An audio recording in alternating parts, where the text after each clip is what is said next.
Hello, this is Benjamin Boyce, and welcome to the Voice of Reason podcast, or the Benjamin A. Boyce YouTube channel. And I want you to know, if you're just listening to this, that I have videos of all my interviews, and if you are watching this, I have podcasts of all my interviews that can be found at the Voice of Reason through whatever podcast app or platform you enjoy the most.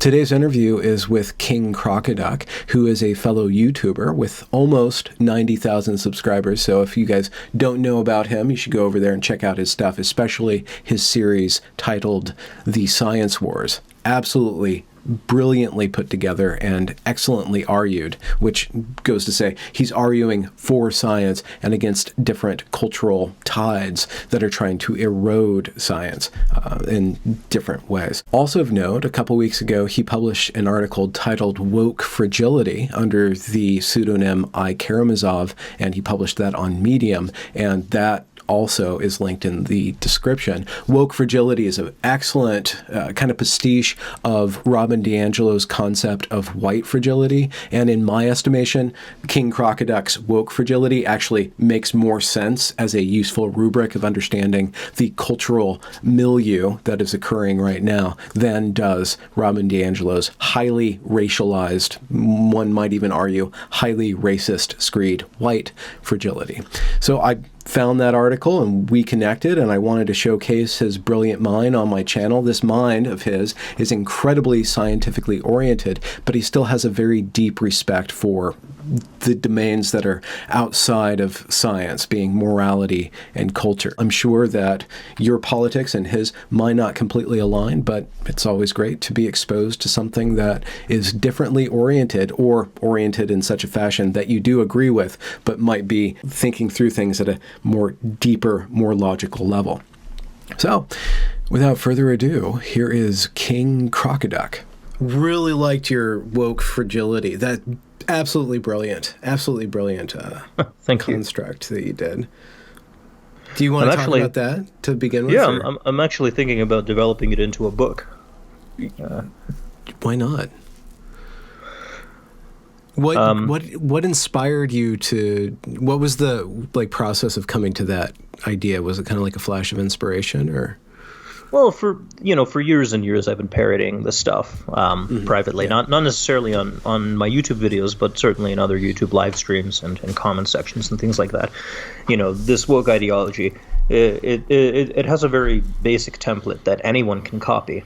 It needs to have this template because of intersectionality. Intersectionality, as you know, probably pertains to all of these different identity groups, and they all have to be marching to not necessarily the same tune, but a tune that rhymes. So you have this basic master-slave Hegelian dynamic that's set up. You have men oppressing women, whites oppressing blacks, straights oppressing gays, on and on and on. And you have the same kind of story being told over and over and over. You have this marginalized group that doesn't get to be the author of its own identity. They're alienated from their identity because the dominant group has imposed this false consciousness on them in order to subjugate and oppress them and exploit them. And identity politics, this whole game of identity politics, is the process of reclaiming authorship over that identity by coming into conflict with the oppressor group.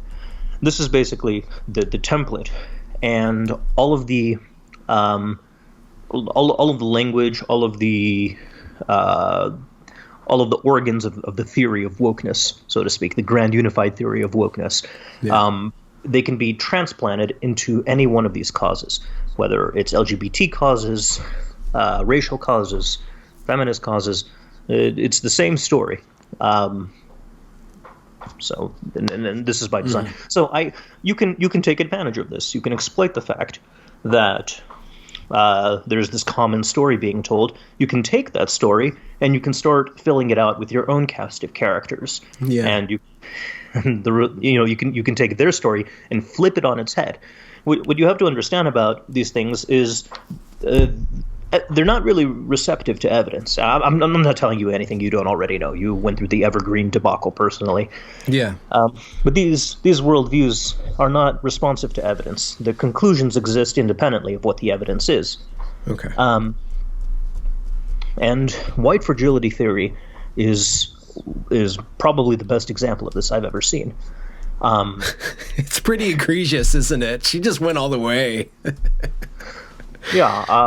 I think she must have at least some understanding of what she's doing, for a number of reasons. But whenever I'm confronted by somebody who really believes in this white fragility nonsense, excuse me, I bring up as a point of comparison Freud's Oedipal complex, and it's an interesting point of comparison because the Oedipal complex, as you probably know. Freud, he was a coke-fueled nutjob who thought that the psychosexual development of boys was fashioned by this repressed sexual lust for their own mothers. Freud had mommy issues. And basically, this was the explanation for everything. In somebody who's afflicted with this, everything that happens in their life can be explained by their Oedipal complex. Conflict with their father, they're jealous that their dad had sex with their mother. Conflict with their mother, this is romantic conflict. It causes confusion and blah, blah, blah. So here's the thing about the Oedipal complex. There's no escape. Let's say, for example, somebody were to enter into a Freudian's office, and this person had married a woman who in some way resembled his own mother, right? Yeah.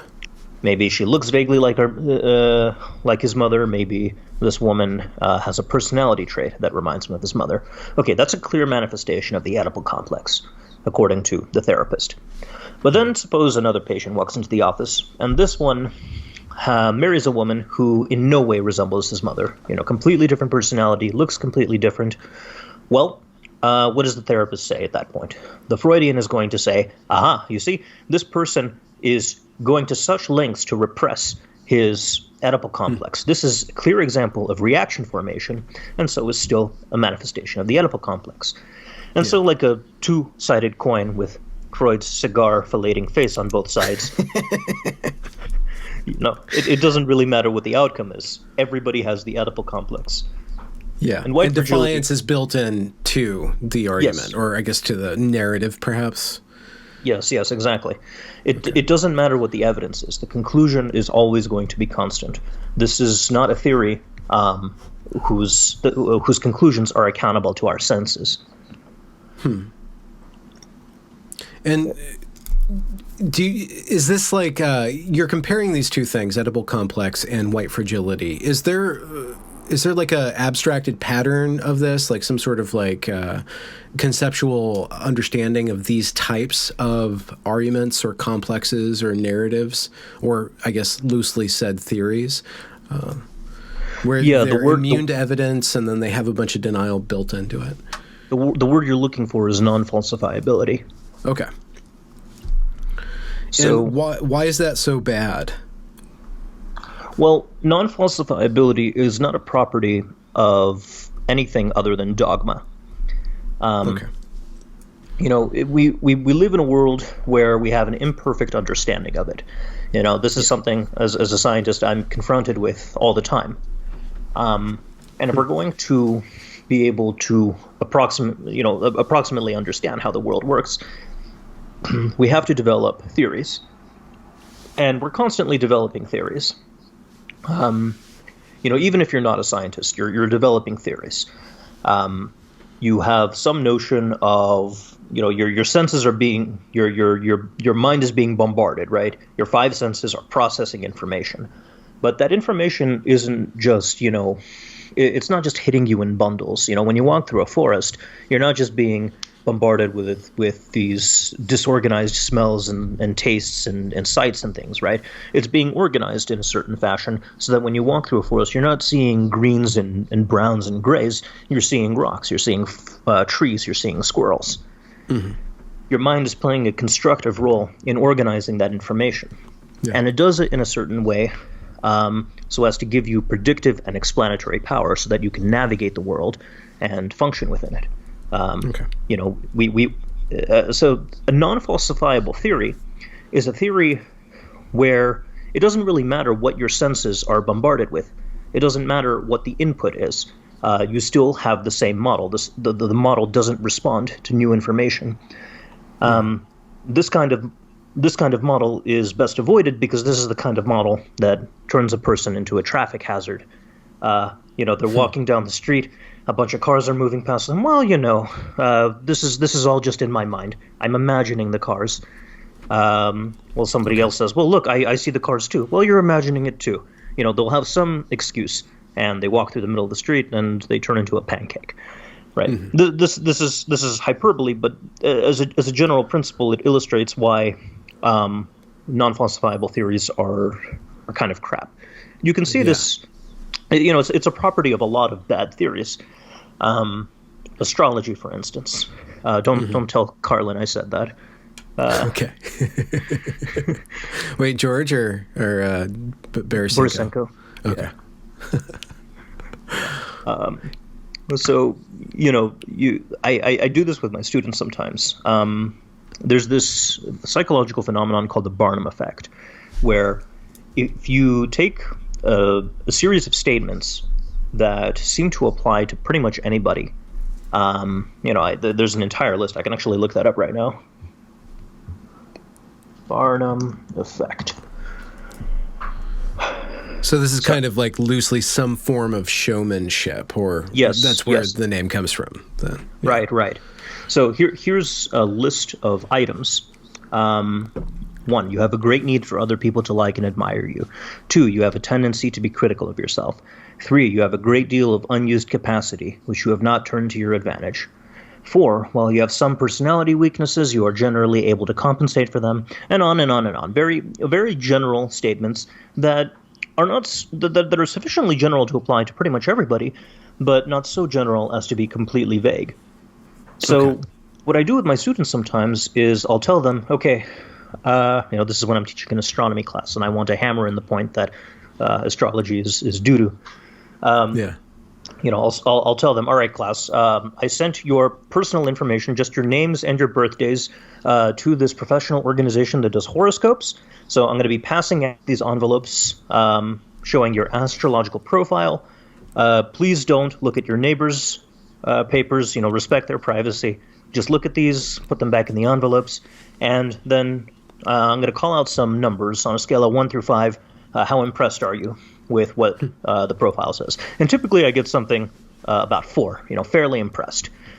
Then I tell them, okay, you know what? Screw each other's privacies. Why don't you trade with your neighbor and see what they got? And it's all that same list. It's all that same Barnum list. And the moral of the story is this: with what's called cold reading. This is something psychics use. It's the same kind of Barnum showmanship.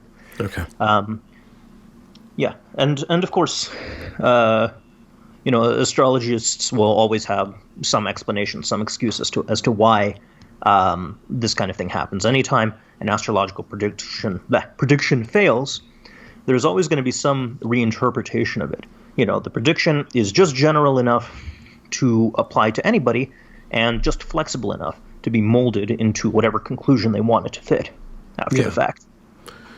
Yeah, there's some, it feels as though there's, I'm sorry, I'm using the word feel in this conversation about facts. I feel That's fine. We're heading towards facts, but it feels as though human beings dwell in that kind of theoretical space, that theory generating space, that space of kind of storytelling and plausibility in order, to kind of like emulating some sort of standing above phenomena, like you're participating in the order of the world. It feels as though that's kind of a reflex of wanting to be empowered over phenomena on some level, which is why it's so attractive. So in your life and becoming a scientist, do you have to constantly, or do scientists in general, or does science in general have to constantly be editing itself from going along this line of entering into theory making that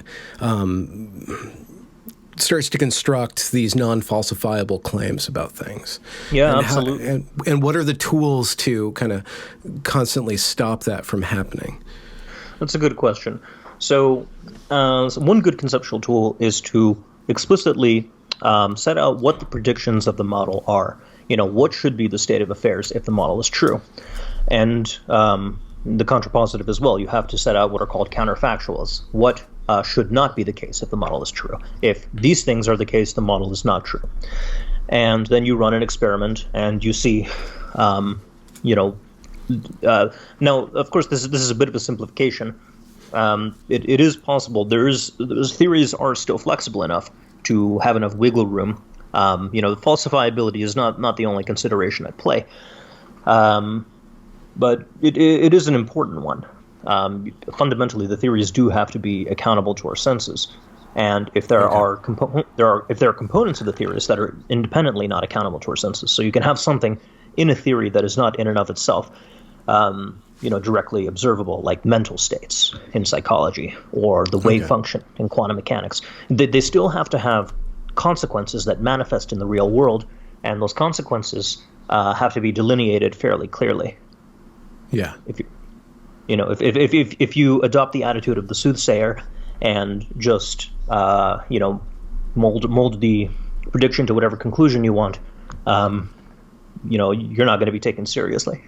Mm-hmm. Yeah. At least not if you're a real scientist. So how do you falsify that which is unfalsifiable? I guess parody is one of the ways that you do it. When we began speaking about your essay, Woke Fragility, what you're doing is kind of just taking Robin DiAngelo's theory and just reinterpreting it by basically plugging in different integers. And it makes it... Your woke fragility is actually more true to me than white fragility, because it actually it lines up more and more, and you're making more and more sense out of the tools that you're playing with than I see that Robin's making tools with. But how do you falsify that which is unfalsifiable, or how do you prove that it's not wrong if it guards itself from being proved not wrong? You don't. You have to point out that it's non-falsifiable, and you have to explain why non-falsifiability is a property of dogmatism. You have to, when you're dealing with somebody who believes in all of this nonsense, you have to get to a point where you ask them, is your worldview responsive to evidence? And if the answer is no, then there's simply no conversation to be had. They're just dogmatists. But if the answer is yes, non-falsifiability as a property of theories is something that has to be avoided. Now, most people on the street, you talk to them, you sit them down for an intellectual conversation. They don't have time. They're not interested in, philosophy of science and how beliefs are formed and things like that. They just want to get on with their day. The other approach is to do what I did and make a satire. Find the weak point in this theory. In this case, it's non-falsifiability, and exploit that. To demonstrate, hey, look, I can play these stupid games too. Mm-hmm. Where does a concept like white fragility lead us? It goes nowhere. It's just manipulative rhetoric. Mm-hmm. Yeah. Well, in a certain respect, what I've tried to do with the Evergreen documentary is to prove that Robin DiAngelo's et al.'s ideas have consequences, and the consequences are bad for society. So I don't know if they're true. It doesn't matter if they're true or false with regards to me just laying out the evidence. What happened is that these ideas were implemented, were taken as dogma, and then this was the output. So that's a form of evidence making, I guess, against the claims that it's going to lead to a utopia. But I don't remember Robin DiAngelo ever explicitly stating what her end goal is for white fragility. Yeah, you have to read between the lines. I think it's fairly clear when you read through the book. She is not interested in gradual reform. She's a revolutionary. She thinks that the institutions need to be fundamentally upended and replaced with something utopian. And of course, she and like-minded people are going to be the ones at the masthead. Yeah. Yeah. And that is, I'm going to guess, deeply offensive to you? Yeah, I don't believe, how do I put this? I don't believe in centralized planners of society. I know these are very Hayekian terms, and that's not intentional. I don't mean this just necessarily in the economic sense, or even explicitly in the economic sense. I mean, people who are deciding on everybody else's behalf what direction society goes in. And this seems antithetical to the democratic spirit. And on the other side, they're going to say, well, people are stupid or they're bigoted. They need to be socialized in a certain way in order to be trained to vote and believe certain things. And, there's something inherently demeaning about viewing people as in need of training, in need of socialization of this sort. It shows me that that people like D'Angelo, who look to resocialize people, don't see people as beings with agency and free will. They look at them the way that Pavlov looked at his dogs. Yeah. And there is something dehumanizing and offensive about that to me. Do you think that is a gradual process of being liberated from a state of ignorance? Like, do you think that a kid set in their own, to their own devices will eventually want to learn science on their own? Is there not some form of socialization that should happen? And how do you gradually navigate that without becoming a social constructionist when you're dealing with society as a whole? That's a good question. And how you answer this question is what differentiates a person with a liberal mindset from someone with an illiberal mindset. Okay. And the liberal answer to this question is you recognize that people have a private, critical capacity to reflect on the good. They have the ability to privately and critically reflect on what is right, what is wrong. So you teach them, you give them certain conceptual tools. And of course, some amount of socialization has to come in play to the extent that it's necessary to have them sit down and learn. They can't be running around and peeing in the corner. Like there is some training that has to go, and that's fine.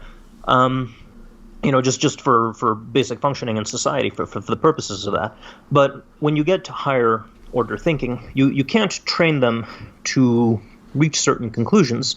The very best you can do is to give them these conceptual tools and let them practice with it on a number of issues, and inevitably, you're going to end up with a plurality of opinions. There are different characters, there are different, different personalities. Some personalities are stronger than others. Some people are motivated more by this passion than that passion, so they're going to be more inclined to this conclusion than to that conclusion. They're going to reason in different ways, but the end goal should be the cultivation of this spirit of thinking about things and evaluating them to the best of your ability, instead of reaching this preordained conclusion by the high priests of society. Mm-hmm. It seems to be the case that the humanities, broadly speaking, in America at this point in time are suffering a crisis. And I wonder if you would agree or disagree with this, that it was led here by an inherent weakness of pluralism against an authoritarian regime. It seems that critical race theory, intersectionality, etc., postmodernism, whatever you want to actually label it is preying upon a weak society where a lot of people were just kind of thinking on their own, and now they're being unified by, this one kind of mind virus that's sweeping through academia and other parts of, the culture-generating machines. Yes, so this is the critique that's leveled against liberalism by both the left and the right. Liberalism has this weak spot. Its toleration is its great weakness. Yes. And the answer to this objection is this is its weakness only to the extent that you destroy toleration. So there's this thing called the Paradox of Toleration by Karl Popper, who also spoke a lot about falsifiability.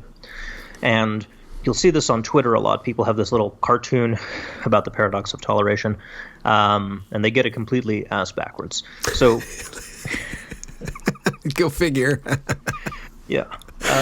According to them, Karl Popper in The Open Society and His Enemies, which is a great book, by the way, I recommend it to everyone.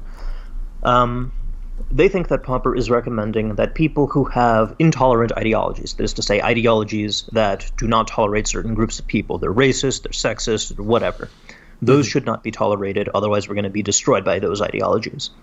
But what Karl Popper was actually talking about was intolerant ideologies in the sense that ideologies that don't tolerate the coexistence with other ideologies, that don't tolerate pluralism. Those are the ideologies that need to be cast out. Okay, so how do you formulate that then? Because every ideology is going to be intolerant in some respect. Is there like some sort of libertine floor? Like you can believe whatever you want, but you can't enforce that on somebody else. Like what's the guiding principle of knowing when you're interacting with a ideology that doesn't want to coexist with other ideologies? The rejection of ideological pluralism. And what form does that take, I guess, if you can describe that? I think that's what we're facing now, but how do you sniff that out yourself? Well, they're going to be fairly clear about it with their language. They're going to say, and even if they're not, they're going to make use of, you're familiar with how you boil a frog, right? You throw it in room temperature water, raise it by 1 degree, and then eventually the frog doesn't know it's boiling, and by then it's too late. So this latter boiling the frog strategy is what's been enacted. So I want to address both. First, the clear one is fairly straightforward. As somebody says, this ideology should not be expressed, it should never be touched, it should never be dealt with. We should just banish everyone who even we suspect of possibly having this ideology, instead of meeting them in argument. This kind of person, this person would fall under the rubric of anti-pluralism. Okay, but then you deal with exile as a valid strategy of winning. Then, not necessarily. Not necessarily. You don't necessarily have to exile them, but you do make use of typical social conventions associated with praise and blame. You praise people who tolerate their ideological opponents, and you shame people who don't. Okay. Yeah. And through this kind of social pressure, ideally you maintain this kind of equilibrium that allows this pluralistic playing field to remain. Yeah. So the trouble really happens when they're slowly boiling the frog. When they start out with seemingly uncontroversial things, we want people to have affordable health care. We want, what's a vanilla way of saying what they want? We want equal rights. We want people, we want the abuse of power to be held to account. Well, okay. Look at the ideology. How do they define things like power? How do they define things like abuse? How do they, when they say affordable health care, what strategies are they willing to tolerate in pursuit of that? Are they willing to tolerate open market strategies in pursuit of that? Or is everybody who advocates an open market policy in service of affordable health care unpersoned? Okay. So this is why SJWs are so slippery and so easily able to infiltrate into our institutions. They take advantage of everybody's best intentions, and they betray them. Slowly. With paper cuts, in a way. Yes. So with these kind of people, you basically do what you've been doing. You have to expose what the ideology is really about, what the unspoken premises are. You have to divorce the public relations space of the ideology. Are you familiar with the term Mott and Bailey? Yeah, but why don't you explain it for those who don't? I will, but I always get the two confused. Is the one on the inside the Mott, or is it the one on the inside the Bailey? I think the Mott is up the hill. I think it's Mott and Bailey, and I think that the problem I have with it is that usually the picture shows the Mott on the right side, but the way that we write our language, it's on the left side. So I think the Mott is up high and the Bailey's down low. Okay, I'll put a graph in, and we might both be wrong. We'll find out. Okay, so let's just call it the inner part and the outer part. Yeah. The inner part is the one that is easy to defend. This is the one that it's heavily reinforced. If an enemy comes through, they're not getting into the inner one. And then you have the outer one. I believe it's the Bailey. And this outer, hopefully Bailey, I hope I'm not screwing this up, is not so easy to defend. So when somebody comes to attack the Bailey, you retreat into the Mott. And it's basically, within the context of these kind of discussions, it's a type of bait and switch. You have your easy-to-defend public relations phase of the ideology. That's the outer part, your Bailey. And then when... sorry, I'm getting it completely backwards. The public relations phase is the easily defended inner part. It's the moat. And the more difficult to defend outer part, the part that you retreat from, is what the ideology really is, what the unspoken premises are, the unpalatable ones that people are not going to... Kill all men, or I guess one interesting one, this might be a bad example, but I've seen it's really current, where defending property is not worth more than a life. Therefore, it's okay to destroy property if you're trying to save lives. So criticizing people destroying property is of a greater... This is probably the wrong... kind of the wrong strategy, but it seems like a justification for, destroying property. Or take a particularly pernicious one. Discrimination is bad when it's done in service of racism. Discrimination is morally necessary in service of anti-racism. That is particularly nasty to me. And California is facing an upcoming bill to inscribe that into law. Yeah. And wait, hold on. Pause one moment. So they're not just trying to get rid of anti-discrimination, or non-discrimination, let's say. They're actually trying to implement anti-discrimination, being the discrimination in the service of non-discrimination. It's exactly as Orwellian as you just put it. Okay, yeah. Which is, at least California is doing it, and not the federal government. At least we have that. For now. We'll see what happens in November. Yeah, right? So, I guess we kind of got lost in the weeds, but... Well, these are all Bailey positions. These are difficult to defend on their face. So when you confront somebody on this, they're going to retreat into the Mott. They're going to retreat to the more defensible position. We just want equality. Why do you hate equality? Why do you hate Black Lives Matter? Don't you think that Black Lives matter? And of course you can retort, why do you hate the Patriot Act? Are you not a patriot? Why do you hate the American Family Association? This is a hate group that is against gay people. Aren't you in favor of American families? We can play this game too. Again, whenever you can use satire, do. That is the sharpest tool in your toolkit. But yeah, most people don't understand how satire works. That's the problem. That relies on education or something. We have to you can't only just do satire, but you have to actually teach people an appreciation for satire. In a way, I would argue. That's true. But getting back to this boiling frog thing, in order to move the public from the moat position to the Bailey position, from the easily defendable position to the more difficult position, you have to do it gradually. You can't do it quickly. You can't do it overnight. You have to engage in the slow march through the institutions and have them very gradually crank up the temperature until everybody is boiling, and by then it's too late. Okay, let's just take 2020 for an example of that. It seems that the temperature has gotten to a boiling point, but I don't think that it's sustainable. I do not think that the ideas that, work inside of social justice activism, the extremist, postmodernist, existentialist, I think that they aspire to a utopia, but at a critical juncture, they always fall apart. And we're watching that action of it falling apart. Do you think that it can continually march through the institutions? Well, I don't think it's completely collapsed just yet. I think we will know the collapse when we see it. And I have a few ideas as to how that might happen looking forward. But I do think something did very important happen this year. And that was they raised the temperature too quickly.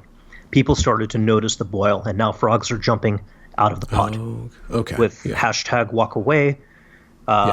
With you look at C-SPAN, you can find 9 minutes worth of video of Democrats calling in saying, I've had enough. Enough is enough. I'm voting for Trump. Yeah. But like I said, we'll see in November whether this hypothesis is right. I'm optimistic. I think people are catching on. Okay, and if they don't see that, where do you think the proponents of this ideology will go? Do you think that they have the capacity to adapt? Because I put a very reactive statement on my Twitter because I was just fed up with what I was seeing, and I said that I hope that the Democrats lose tremendously. I just hope that they get totally wrecked so that they can really examine what they're doing, how they're going through things. And one comment to that was that, well, they didn't learn in 2016. They didn't learn when Trump got elected. So what do you project the proponents of this will do if they don't get their way in November, which would be electing a weak candidate that they can control? Well, we know for a fact that they're going to riot. That's a given. Okay. They're not going to accept the legitimacy of the election until another investigation has gone through, and even then they'll probably not believe it still. What happened in 2016, Trump won by a very narrow margin. He didn't win the popular vote. They weren't playing for the popular vote. They were playing for electorates, but most people don't understand how politics work in this country, so they think that this wasn't legitimate. And you combine this with this Russia conspiracy theory, some boomer tier memes that Russian bot accounts shared won Donald Trump the election, or the fact that we had this WikiLeaks stuff come out, and that this painted Clinton in a bad light. And I'm still confused as to why this is a bad thing. As far as I'm concerned, WikiLeaks did us a service. That's neither here nor there. People thought that there was no way that this was legitimate. There's this cabal of Trumpists out there somewhere, aided by Russian bots and the 400-pound hacker who controls them all, and the hacker known as 4chan. And but if you have a real landslide victory this November, I think then they might finally be quiet and start considering, maybe it's time to clean house and think very carefully about where we went wrong. And at that point, you can expect to see basically a massive rush for power. There's going to be, there's going to be a vacuum of power where the neoliberal wing of the Democrats once sat, and you're going to have all of these different groups that are fighting each other in order to try to arrive at a seat of power. And maybe the end result will be something that is better than what came before. Maybe it'll be worse. Maybe it'll be something that looks better on paper, but is still just resetting the temperature, and they're going to start the boil again until next time we'll get them. So only time will tell. I do think that if there's a landslide victory, you'll see major change. If there isn't, if it's a narrow victory and there's a lot of room for people to doubt the legitimacy of the election, the change may be a little bit slower to come. I think a lot more people are they might continue radicalizing even further, and a lot more people might end up leaving the Democratic Party, and it might just collapse under its own weight. It'll become an ideological singularity as more and more people are purged. And then there's always the possibility that Biden will win. I think that's a remote possibility, but it's possible. It can happen. And if he does, then I think they're only going to get worse. I think. In what way? It won't be riots that time, or maybe a little bit, but that won't be the crux of the matter. Yeah, I think you can expect there will still be riots. Every time, inevitably, a police officer makes a mistake, or inevitably when a police officer appears to make a mistake but is actually doing the right thing, but because you only have a few minutes of context from, or even a few seconds of context from a shaky video camera, people of a certain kind are going to find any excuse they can to loot and riot and do whatever. I mean, these anarchists, these communists, they don't recognize the legitimacy of civil society. So they will take every opportunity to smash it to pieces. But I think the most frightening thing will be the institutional ramifications of a Biden win. You're going to see, you're seeing a lot of proposals right now for education systems that are teaching critical race theory in the classroom, even as young as at the kindergarten level. Yes. And anti-racism, quote unquote anti-racism, in reality pro-discrimination type of materials being explicitly. Being aimed at toddlers. Really trying to train these Pavlovian little dogs into being good comrades eventually. Yeah. Do you think that would work? I mean, do you think that critical race theory is strong enough in its nexus of statements to allow for a child to completely grow up in it? Or what do you think the outcome of that, somebody who's a society that's stamped from birth by that? What do you think the outcome of that will be? Look, every generation is going to have people who conform to the ideology of their parents and their authority figures, and people who rebel. So you're going to have this mix of culture and counterculture, and it's just going to be an extended struggle. Even if we do end up completely thrashing the critical race theorists and the intersectionalists and all of this other stuff, there's still going to be some countercultural production. Inevitably, this is just the way people are. There's always going to be a plurality of ideologies. People just have different characters. They have different life experiences. They're going to gravitate toward different ideologies. Ultimately, the balance of power is going to go to whoever, whatever group, whatever coalition manages, A, to argue its case the best, but B, also to present its ethos the best. Present its moral character the best in a manner that is palatable to as many people as possible.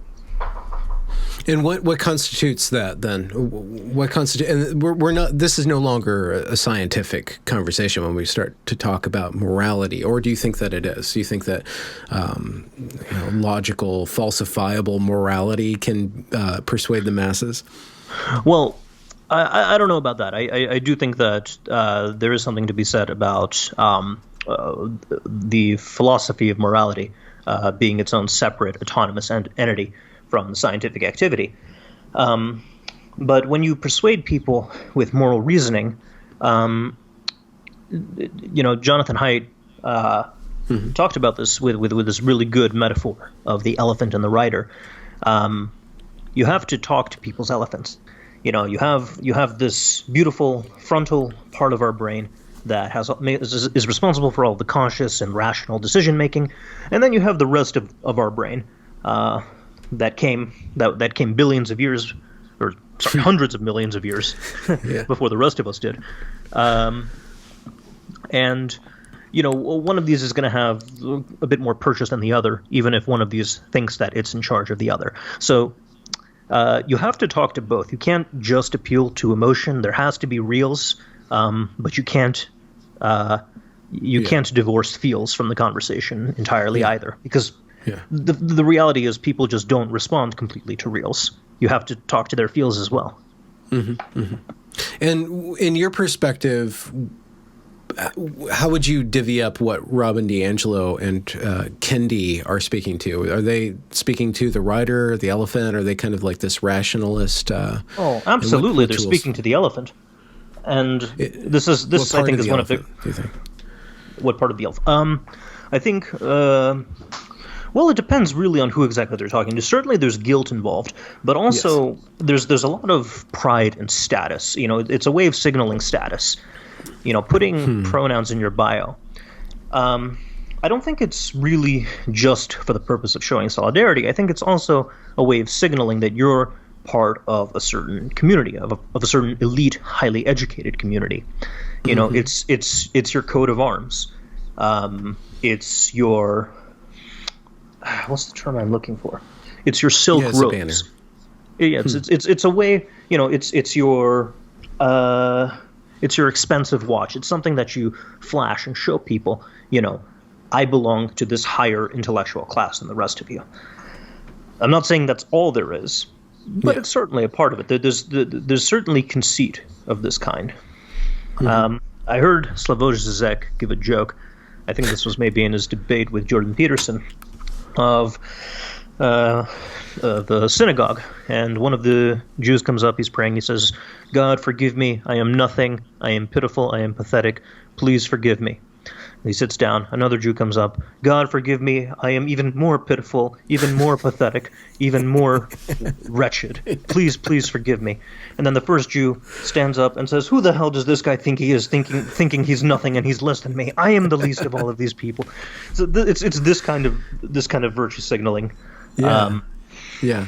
We're all familiar with this kind of theatrics by now. Yeah. With regards to one thing that I'm trying to maintain awareness of, because I have been concentrating on critiquing wokeness, and I think that kind of melds into a leftism, some form of centrality of government, some form of collectivism too. Like there's a bunch of nest of characteristics of what I'm worried about. But how do you yourself not end up aligning yourself with more and more quote unquote far right? Are you not worried about that? And how do you guard from becoming reactionary or radical in the fight against what you perceive as the imminent threat that's rising? Well, I have the benefit of being an immigrant Jew. In fact, my family came from the former Soviet Union, as well as an atheist.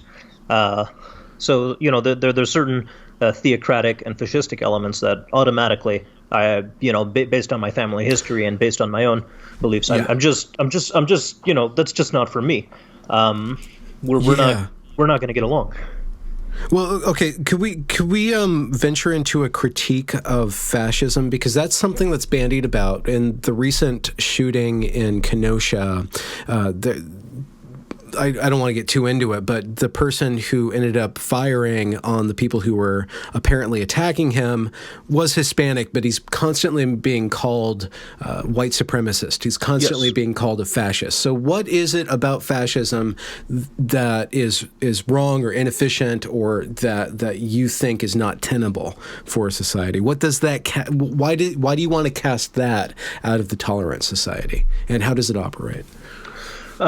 Well, for starters, I don't think Kyle Rittenhouse is a fascist. As far as I'm concerned, based on the evidence that's available, I think he acted in self-defense, and that his worst offense is a misdemeanor in bringing a weapon. There may be evidence that comes out later, a manifesto he wrote saying, "I want to kill some Black Lives Matter protesters." But until that comes to light, as far as I can tell, he acted, apart from having the weapon. He acted in self-defense, and having a weapon illegally that doesn't disqualify you from being able to use it in self-defense. But putting that off to the side, problem with fascism. Where does one even begin? Should I begin with the problems that it poses for the fascist, or the problems that it poses for everybody else? Because if I'm talking to the fascist, let's say I'm talking to the white supremacist, somebody who idolizes Adolf Hitler. Why do you love Hitler? Well, I want him, I want to preserve the white race. And I want to, destroy everyone who would harm the white race. And then, my response to the fascists would be, okay, can you identify any civilization in history that has caused the death of more white people than Nazi Germany? And the answer, of course, is no. It's unrivaled. So, in terms of fascism, I know people are going to say designed as some form of racial essentialism that's militant. Is that how you're defining fascism? That's a particular type of fascism, but more generally, fascism is cancerous in the sense that it destroys the body that it inhabits. It creates a state of affairs where the society, as an organ, as a body, simply isn't able to survive. It has to continually engage in these conquests, and it has to constantly have these altercations with its neighbors by virtue of its intolerance and its paranoia. And the end result is a waste of a tremendous amount of resources. Even as the Soviets were marching on their way to Berlin and destroying German infrastructure, the trains were still going to Auschwitz, still delivering Jews to be executed. They were still sending ships to private islands to retrieve that one Jew who was on that island, to bring them over to have them killed. A tremendous waste of resources that could have been deployed to more productive ends.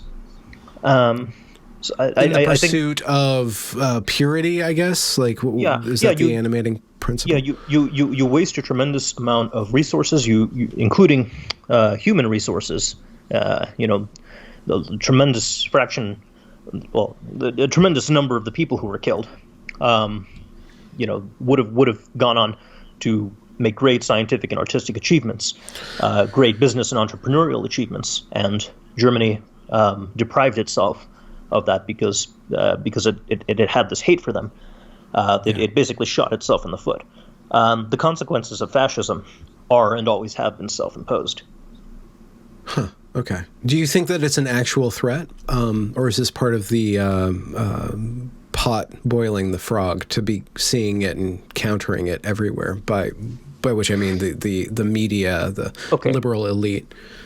So let's distinguish fascism, as I've described it, which we'll call actual fascism, from air quote fascism, which is the fascism that the social justice warrior finds around every corner and under every bed. So air quote fascism is a boogeyman. It serves the same function as air quote communists served during the McCarthyist era. It serves the same function as air quote witches served in Salem, Massachusetts. It serves the same function. Anytime you need to demonize a group, anytime you need to divide and conquer in order to acquire as many people into your coalition as possible, you have to have a boogeyman to fight against. You're either with us or you're a boogeyman. White silence is violence. Yes. Is that not something that one who is fighting for a center needs to employ, but also be wary of? Finding the the boogeyman, finding the social justice warrior, and how do we maintain integrity with regards to moving towards tolerance again, in weeding out the intolerance in our midst? You have to respect truth. However you maneuver, however you argue, whatever political engagements you find yourself in. We can't. We have to be honest when we engage. We have to respect truth when we're engaging with people. We have to really identify. Okay, when I'm making this argument, when I am making this political maneuver, am I doing it solely for the purpose of acquiring power?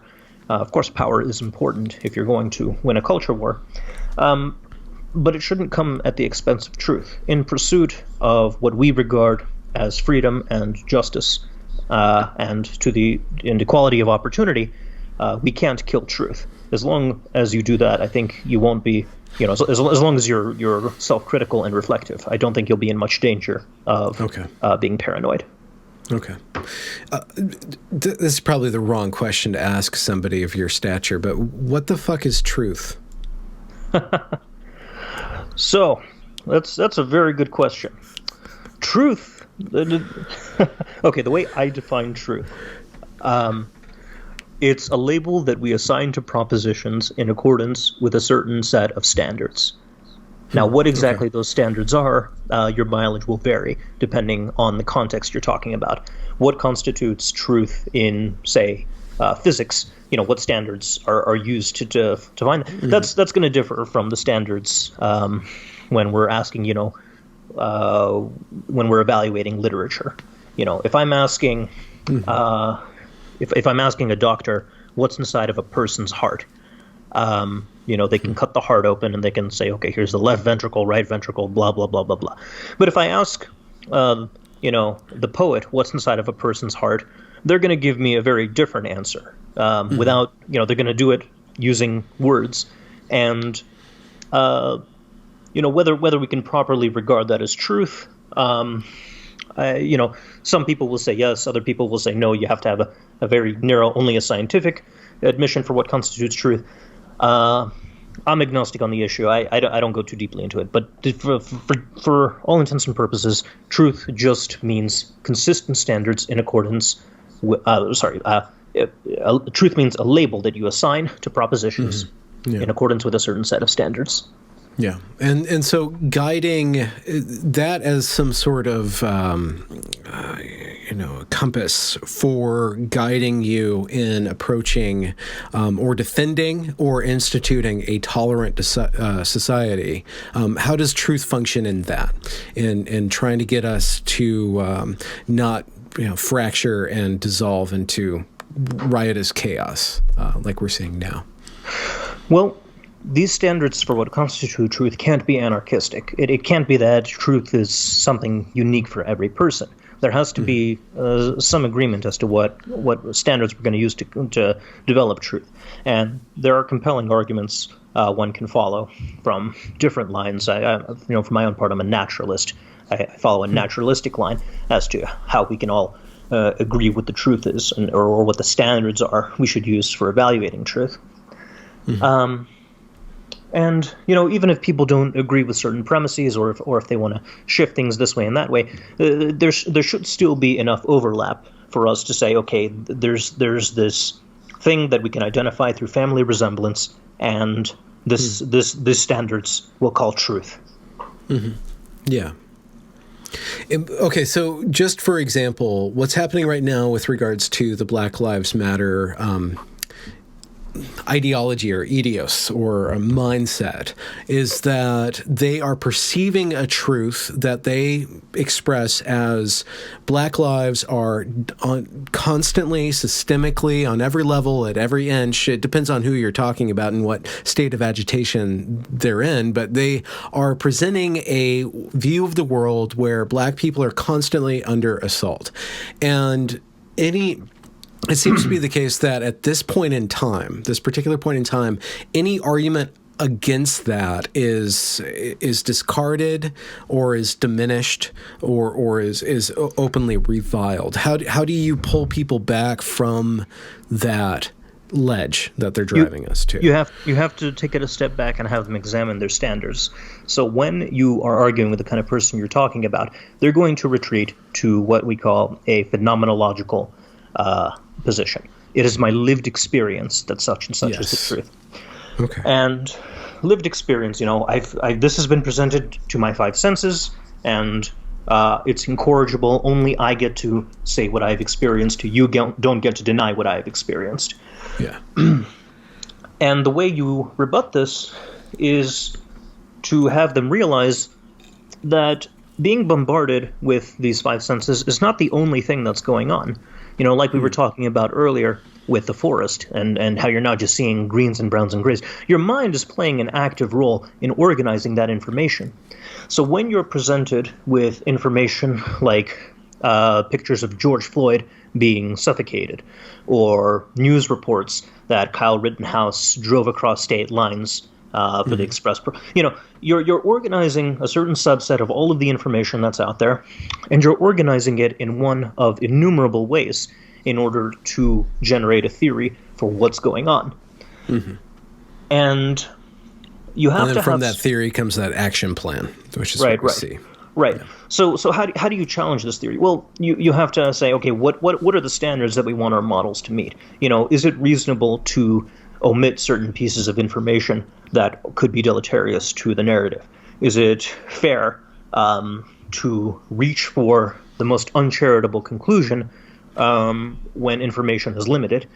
You have to engage in this conversation. And if they're unwilling to have this conversation, if their worldview is not responsive to evidence, if their worldview is not responsive to argumentation, again, you're dealing with a dogmatist and you're going to get nowhere. You can't waste your time with people who don't want to use their brains, who are too vain and too conceited to concede the possibility that they are fallible, they could be wrong. Mm-hmm. It's possible that they can make mistakes. It's possible that their way of looking at the world isn't the best way, even if they believe their lived experiences are incorrigible. The fact is, nobody's lived experiences are incorrigible. Reality doesn't make itself manifest to us perfectly. There's always some filtration going on, and there's always some organization taking place. And our job, as people who are thinking about these theories, about who are thinking about these models, our job is to organize this information in a manner that conforms to a certain set of standards. And what these standards are, again, open to some amount of debate and interpretation. Yeah. In science, we're looking for models that have good predictive and explanatory power. We're looking for rational coherence. These are certain things we're looking for. What the social justice warrior is looking for is a completely different standard. The person who really understands the ideology, who really understands the underlying epistemology that I discussed in my Science Wars series. It's clear that they're looking for something that facilitates their praxis, something that facilitates the actualization of their utopia. So it doesn't matter whether a proposition is true or false in general sense that most people would understand it. If it facilitates the actualization of this utopia, if it in some way advances the agenda, then for all intents and purposes, we treat it as true. You may not touch it. It is dogma. Go away, racist. Yeah. I wonder if it seems to be the case that they want to take over what is pre-established. It doesn't seem like they are idealists in the sense that they want to create their own society. They want to kind of take over, dismantle the present society and then create a beautiful society in its wake. There's something about it that is not inherently, from my perception, proud of itself or proud of its own work. It's always projecting onto something outside of itself on every given level. And so I just wonder if it's going to reach a market cap with regards to how many people can actually tolerate it or believe in it. Because I bring up that observation with the thought of how the Evergreen story played out, was that Brett Weinstein was able to take the story outside of the control of those who were controlling the story. He went outside of Evergreen. He ended up on Fox News because that was the only place that would listen to this story. But when all of news or the entire narrative is in lockstep, where do we go? How do you take it out? And do you just let it run its course? You have to resist the institutions. What we're doing right now on YouTube, doing this independently, thinking without the permission of our betters. We don't need their permission. We can think about these issues. We can look at the evidence, and we can come to our determination. If they want to challenge us on this, then please challenge us. But if they're going to retreat and say, that what we're saying is not even worth dignifying with the response, well, we have to leave that up to the judgment of the casual viewer to decide for themselves. And I'm optimistic that people, they see how certain people behave. I've always said the greatest creator of the anti-SJW is the SJW, through their conduct, through their purity spiraling, through the manner in which they treat everyone who disagrees, including fellow SJWs, who they will regularly purge and infight with over the most trivial details. This is a wonderful way of creating anti-SJWs. They created us. We did not, spawn out of hell. They made us. Literally. I would have not done any sort of YouTube activism if it wasn't for the activist college that I went to. They turned me into their worst nightmare. Yeah. We are their bastard children, and we have come to take what's theirs. Which is what? The audience? Control of the rationality? narrative. Okay, control of the narrative. Okay. And if you were able to describe the control of the narrative, what's the narrative what's the basis of the narrative? I guess it might fit under the concept of liberalism. What's the narrative that you want to capture or to have capture everybody? So I mentioned earlier the narrative that they have of people of marginalized people who are oppressed by their oppressors and who are trying to reclaim authorship over their identity so that they can self-actualize and become authentic. So the narrative that I think we want to achieve, as far as I can tell, is a recognition that the world and the people in it are imperfect and always will be imperfect, and that instead of striving toward a utopian state of affairs, we should constantly be trying to search for temporary fixes to temporary problems. Problems are always going, new problems are going to come, old problems are going to go. There's no such thing as a one-size-fits-all solution to society. And we have to, I think we have to maintain this understanding that there must be enough ideological space, there must be enough flexibility for there to be SJW ideology that, we can't purge Marxism and fascism and postmodernism. We can't completely take these ideas out of the discourse. But we can't allow them to dominate it either. We have to take what bits and pieces apply from all of these ideologies and fashion them in a manner that suits the context that we live in. Yeah, yeah. So being more practical then, which leads me to one of my observations, is that what causes the behavior that we see, or what excuses the behavior we see with regards to Evergreen and then the protest, is that they are not dealing with a human-sized problem. They're not dealing with a human-sized issue. So it ends up causing them to act like superhumans and utter fools at the same time, because they think that they're striving for justice, they're striving for utopia. They're not, going through, this is one policy that we want to change, right? They're not thinking in terms of practicality. They're thinking in terms of universal, not healthcare, but I guess dismantling and then recreating.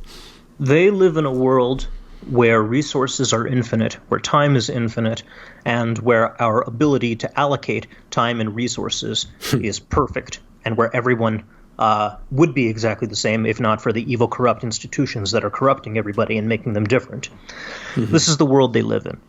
And that's not to say that there is no truth to it. It's not to say that the institutions don't play any role in shaping us. Of course, there is some role they play in shaping us. And of course, to some degree, they do corrupt us. But it's a matter of proportion. There is a crucial ingredient that's missing from their worldview that makes them believe that there are no limitations to their ability to make society into, molded into their utopia. And that missing ingredient, as you can probably guess, is human nature. Every time. Damn it. We would have saved the world if it weren't for that dastardly human nature. Right. This isn't something you can just magic away using the linguistic and discursive abracadabras of postmodernism. I say it manifests more there than anywhere else, in fact. Yeah, it's something you have to take account of. It's something that you have to accept as just a constant that we are burdened with and that we have to work around in service of various goals. We have to take into account Thomas Sowell's immortal words, there is no such thing as a solution, there are only trade-offs. Yeah, exactly. And that was the question that I wanted to ask you. So thank you for setting that up for me. There's always going to be a trade-off. What are you willing to sacrifice with regards to another 4 years of Trump in order to, forestall or bring to a head the illiberalism in the social justice intersectional left? What's the cost that you see we're going to have to pay by Trump's administration? Well, we're going to have to pay advances in fighting climate change. Not necessarily because Trump is a capitalist. I happen to think that there are capitalist ways of addressing climate change. But because the guy thinks that it's not anthropogenic. And there's no real feasible way that he knows of fighting it. Ideally, a person who's close to him might maybe convince him. Who knows what will happen in 4 years? I'm not holding my breath, but that is one trade-off that may, you may have to settle for. Let's see, another trade-off. I imagine that he will be giving institutional support to what should we call it? To the guy is a populist. The guy recruits his own family members into office. Yeah, so nepotist. Yeah, there is nepotism, and you're going to have to accept that as one of the costs. We're going to have to live in a democracy where there is, blatant corruption. Well, we already live in that democracy. We already have been living in that democracy, but where it's more flagrant and more visible. And this is a temporary cost you're going to have to accept. Do you think that we were ever is that not just human nature? There could be an argument I see to at least it's being exposed now. There was always corruption. What do you have to say about that? I'm not arguing for that. I say that I agree. I agree. It is constant. There's always some quid pro quo going on in politics. Yeah. I think in this case it's a matter of degree. Recruiting your own immediate family members into positions of power that they're not necessarily suited to handle. I mean, that should raise some eyebrows. I think people who care about democracy, should be a bit concerned. But if it were the case where you have another president and they give this position to people who help fund their campaigns, excuse me, that is corruption as well. But at least the people who they're recruiting may have some expertise in these areas, may be well suited to these particular areas, which is why they asked for these positions in the first place. Yeah. Okay. Yeah. So, what if you were recruiting people for Trump and just pointing to his flaws unapologetically, do you think that the flaws that will come through with another 4 years of Trump worth it? And do you think that there's something that we can recover from? I guess climate change, the blatant corruption, and so on and so forth. Do you think it's a feasible cost, not only worth it, but feasible? Yes, but it's always going to be expensive. And in any event, I wouldn't even recommend campaigning in favor of Trump. I would recommend campaigning against this wokeness nonsense. That's all I do. I've never said a word in support of Donald Trump before. Yeah. I've only ever been against our mutual opponents. And but it is the greater evil then, this advancement of wokeness. That's all politics is. It's the lesser of two evils. Okay. And do you think that with a Biden administration, it's pretty certain that it will be more entrenched into government? Yes. Do you think that we'll be able to recover from that? Do you think why do you think that that's a greater cost than 4 more years of people screeching about Trump? In principle, there's nothing that you can't recover from. The former Soviet Union recovered, at least to some extent, from the Soviet Union. Of course, you now have a new set of oligarchs at play. Yeah. But the situation in Russia now isn't quite as bad as it was just half a century ago. Okay. So fundamentally, it is going to be expensive, not just in terms of money, but in terms of the resources, in terms of the careers that are going to be lost, in terms of the lives that are going to be ruined. Again, you have to weigh it in terms of costs and benefits, in terms of trade-offs, rather than in terms of solutions. You are never going to be able to completely annihilate SJWs. You're never going to be able to live in a world where there is no wokeness. You're never going to come to a time where everybody agrees with common liberal principles. There are always going to be people who agitate against it. And sometimes some of their recommendations should be co-opted, and they should be addressed by liberalism. But much of the time, since they're being issued from radical corners who have a very romantic and very non-pragmatic view of reality, they should kind of just be dismissed after they've been debunked. Yeah, and somehow they got into they're the ones who are driving the temperature of the water. Somehow, it seems to me. Yes. The story of how they came to control the institutions is a very interesting one, and one that I think there's a fundamental piece of the puzzle that everybody's missing, pertaining to the It's the corporatization of the academy. It's turning the university into a business model, where students are the customers. I think, and when you consider the dispositions of students, when you consider what kind of character the typical 18, 19, 20-year-old has, and this ethos of the customer is always right. I don't think it's much of a I'm seeing flashbacks to Evergreen in your eyes. I think you can probably guess where this goes. Yeah, take us there. Yeah, they're catering to that idealistic 20-year-old, we can change the world customer. Yes. Wow. Do you think that it's recoverable? Do you think that with regards to the academy, what do you see it playing out as? Do you think that that's... So the situation with the academy is that after the Cold War, all of these government contracts for scientific research, for example, they kind of went away. There wasn't really as much of a need for them now that we weren't really competing with the Soviet Union. We became the world's only superpower. Yeah. And this meant that we had to get our source of funding from somewhere. Knock, knock. Who is it? It's us, the neoliberals. We have this wonderful thing called the free market, and we think that it should be applied to the university. Let's institute university presidents who take home six-figure salaries, $400,000, $600,000 salaries. And in exchange, they're going to hook you up with all kinds of investors who are going to help fund your research, where before the U.S. government was doing all the funding. Okay, great. Well, we need other revenue streams as well. Yes, that's right. It's going to come from the students. Oh, cool. So how do we get as many students in as possible? We want to increase our revenue streams. Let's decrease the standards. Okay, got it. How do we do that? Well, one of the ways we can do that is we can introduce these bullshit disciplines that are going to act as a kind of safety net for the worst students who would not have graduated otherwise. They're going to go. I can see that being not intentional. I can see that the market forces just kind of boosting up feminism and the critical race set because they're just they're bringing in and entertaining students, right? Yeah, kind of in a focus group method. Yeah, but this contributes to it as well.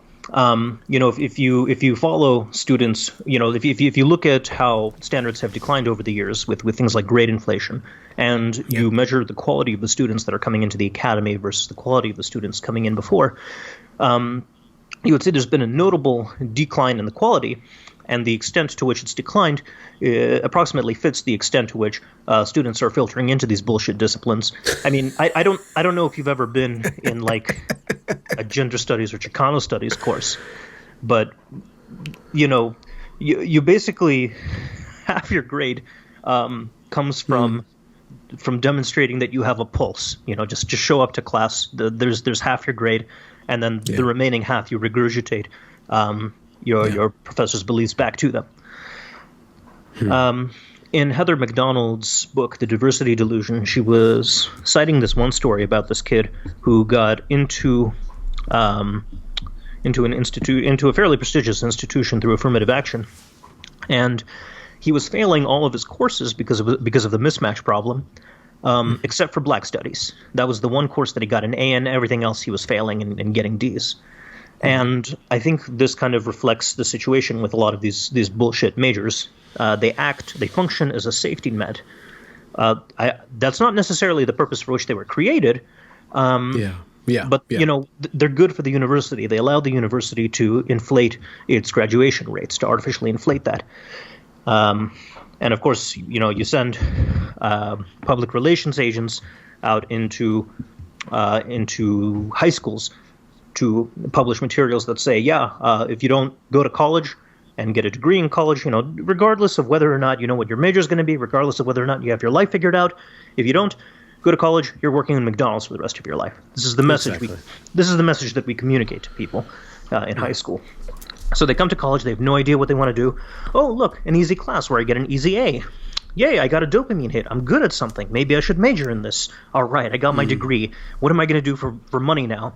Oh, shit. I don't have any options. Okay, I'll make an OnlyFans account. This is all capitalism's fault. You can kind of see how this problem possibly emerges. Yeah. How do you think that that's going to be righted? Do you trust the market on that? No. Education is not something. Like I said earlier, I don't believe there's such a thing as a one-size-fits-all solution to society. And that includes the market. The market, I don't believe, is a magical wand that you can just wave it at a problem and, just wait for a bubble to burst. Yeah, problem be gone. The academy is one of those things. Okay. I think you need return to standards. You need the installation of organs into the academy to to serve as quality control mechanisms. Oh shit. Yeah, all the accreditation, it's not a scandal. It should be. Like, the way that these colleges get their accreditation, it's just like they self-report. Yeah. It seems to be. At least I know that is the case with Evergreen. Yeah. And look at the output of professors in the grievance studies field. Have you looked at real peer review lately? It's complete shit. Yeah. Is it not even shit worth commenting on? Is that like how shitty it's getting? It's just like it's not even clever shit anymore? Do you think that is what's going to happen? So I have a YouTube video called Specious. I should have sent this to you over email. Specious. Where I just look at at peer-reviewed papers and just play that song Razzle Dazzle from the play Chicago. You know the one I'm talking about. Give them the old Razzle Dazzle. And I just display all of these shit papers, and this is what your tax money is going to. This is what your kids are paying tuition for. Yeah. Well, actually, their tuition money doesn't go to the salary of professors, but it does subsidize their research, and they do get paid to research. Can we do some air quotes about the research around the word research? Okay. Yeah, quote unquote research. Okay, research. They sit in an armchair, they look down at their belly buttons, and they divine how the world works. It's like an Ouroboros that feeds on belly button lint. So what's the answer then? So exposition, exposing it then, allowing for, I guess, with regards to all these bullshit degrees, I don't think there'll be any lawsuits or anything. It's just the next generation is going to be told by their parents, don't go to the college. Like, I guess, do we trust that the reputation will eventually degrade so much that it will no longer be worth anything? So that's one question that I've been considering for a while now. What happens to the universities? Eventually, this bubble is going to burst. There are going to be enough students getting shit degrees that don't prepare them for a professional career, and who end up defaulting on their student loans. And what's going to happen to the universities? Are they going to have to break up and become privatized completely? Right now they're only partially privatized through corporatization, but the process. You can imagine what like a corporation university looks like a fully corporatized university, one that has like a board of directors and stockholders and things like that. And what the limitation. HR departments in every other room. Maybe, who knows? But fundamentally, the function of a corporation is to grow and make money. So we'll and what gets researched? Well, we're not going to research black holes. That's not profitable. That's just something we do to advance human knowledge.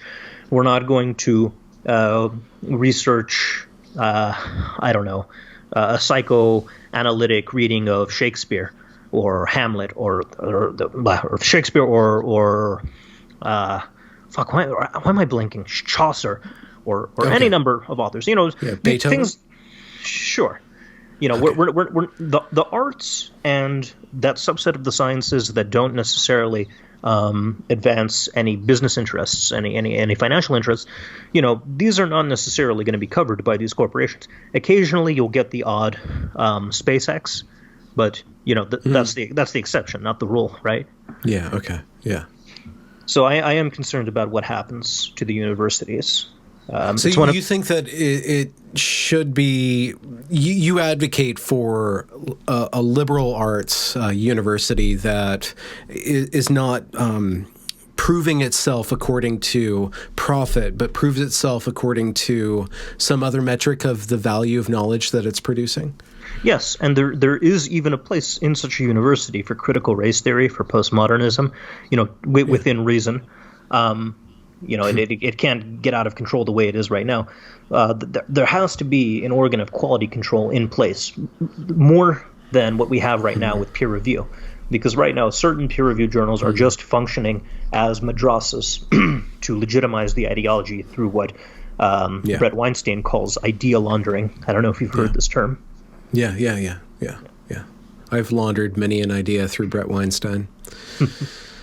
Well, a couple puns. Every once in a while, he'll retweet me. But yeah, I'm familiar with this concept. So organs of quality control, that seems to be just looking at our discourse right now. I think that like something that guides you is this, like when I asked you about truth, you defaulted to standards. When I asked you about how to save the colleges, you default to a quality control mechanism, some sort of feedback mechanism.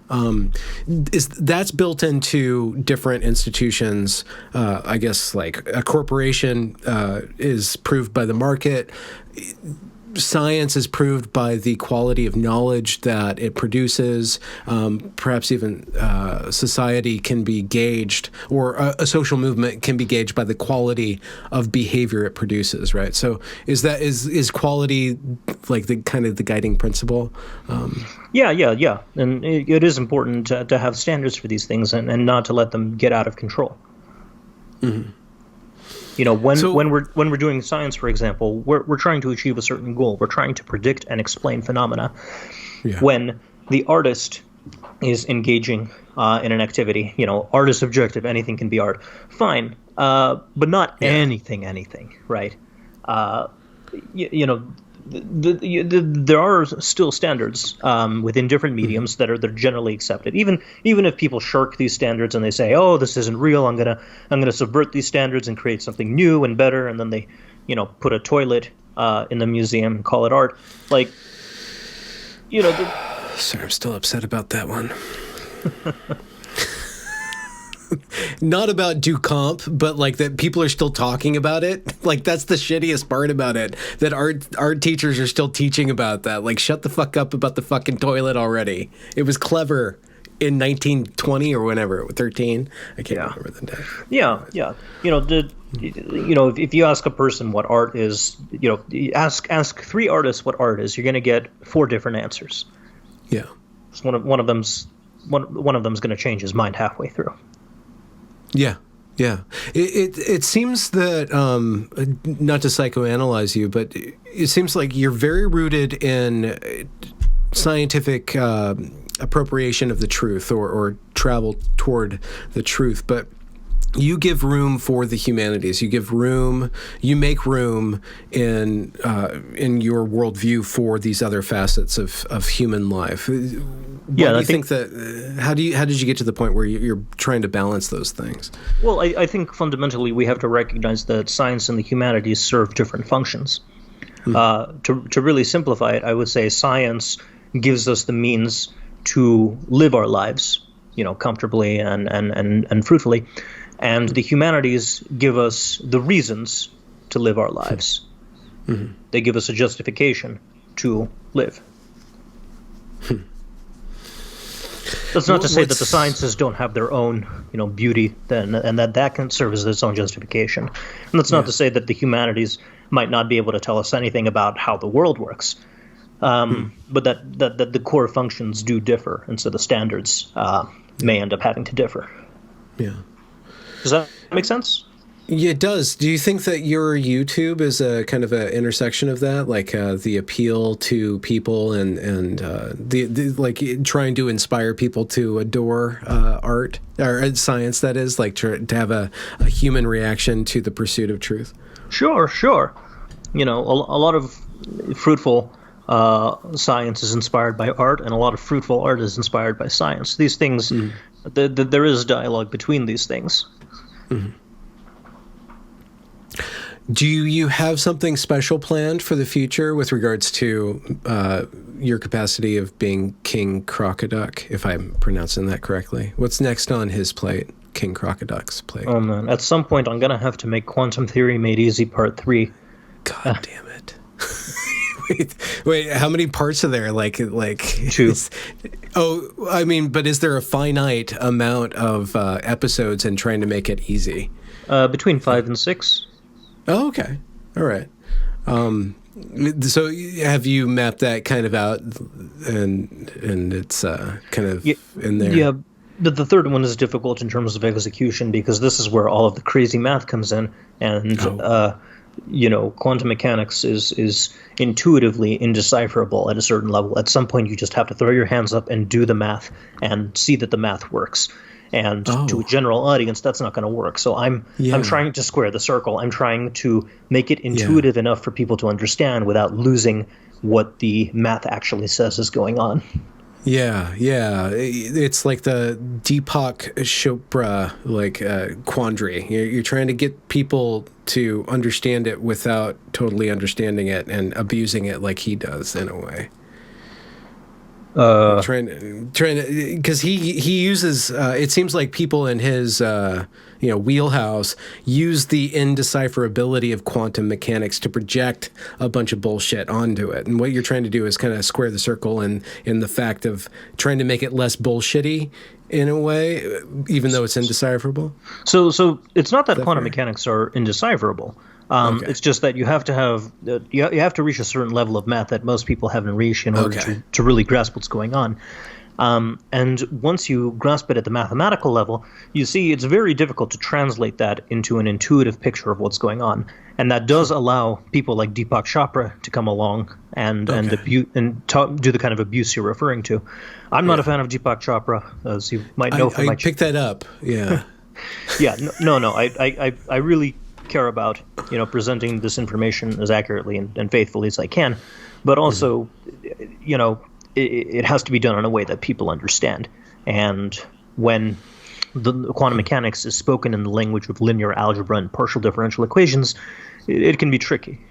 I don't even know. I kind of had a hard time even paying attention to those last four words you said. Differential something. I don't know. You lost me there. Partial differential equations. Are you in the math, physics, whatever, sciences? What's your first love with regards to the hard sciences? What's your first love? Well, when I was in college, my first love was astronomy and astrophysics, and then I saw the job market for that. And very quickly, I broke up and moved on to particle physics. And then I saw the job market for that, and we broke up as well.